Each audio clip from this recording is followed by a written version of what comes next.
How can you get a mortgage in the UK as a foreign national or someone that's living here on a visa?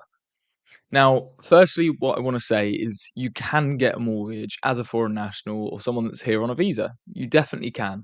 And it doesn't always require such a large deposit.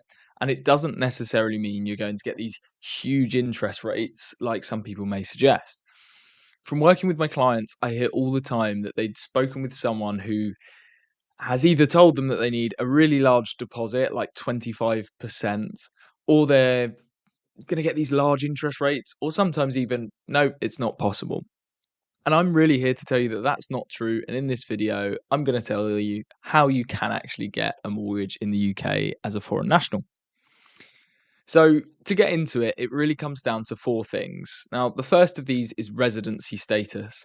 So, this really means how long you've been living in the UK, what type of visa you're on, how long is left on the visa. So really it's those three key points. And depending on those factors, that will start to narrow down the options that we can actually look at. So the different banks that we might be able to access for your mortgage.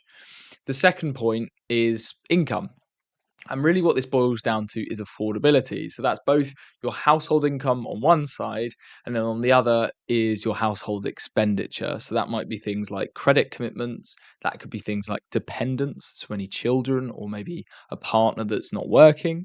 And then that could also be other things. So you may have childcare costs, for example, that would get factored into that. So normally you can borrow somewhere between 4.5 to 4.75 times your household income as a very rough guide. And that would give you a rough idea of the type of property value that you might be able to afford.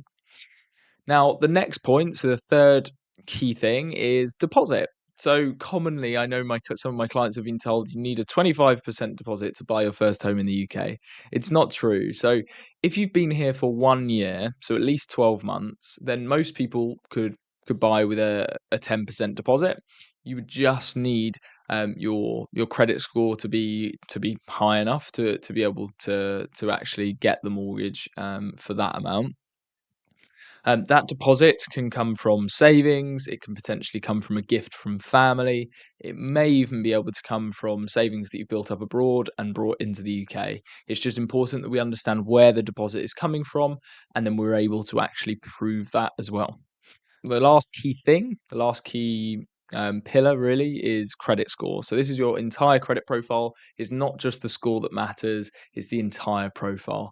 So it's difficult to say, right? This is the credit number you need, the credit score. And I do get asked that commonly. It's just not as simple as that. Some lenders have easier credit checks to pass than others. So that is part of my job as an advisor, is making sure that we're putting you with the right lender for your entire profile. So finally, how can you actually get started? So there's obviously a combination of these four things that determine your ability to buy and to be able to get a mortgage here in the UK. The first thing that you can do is start saving up your deposit.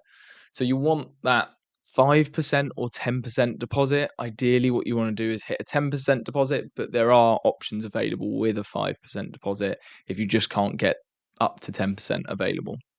The next thing is making sure you're working on your credit score. So make sure you don't miss any payments on utility bills. If you're moving property, it's important to make sure that you're changing those over correctly and there's not going to be any mistakes there, because that can impact your credit file. Any credit cards or loans, making sure those are being paid on time as well is really, really important. Other than that, it's just making sure that obviously you've got the household income, keeping expenditure low, and then once you've got a deposit saved together, just speaking with a specialist, someone like myself who helps foreign nationals to buy their first home here in the UK. Now, if you enjoyed this video and found it helpful, please do drop me a like and subscribe for future content, as it helps me to continue to bring you this useful content out. And if you did enjoy this video, I do have another video I know that you'll love. I'm going to link it here somewhere on the screen, so you can just click right through. It's called Everything You Need to Know to Buy Your First Home here in the UK. And this video breaks down everything in very simple steps. So give that a click, give it a watch, and hopefully you find it helpful. Thanks for watching and have a good day.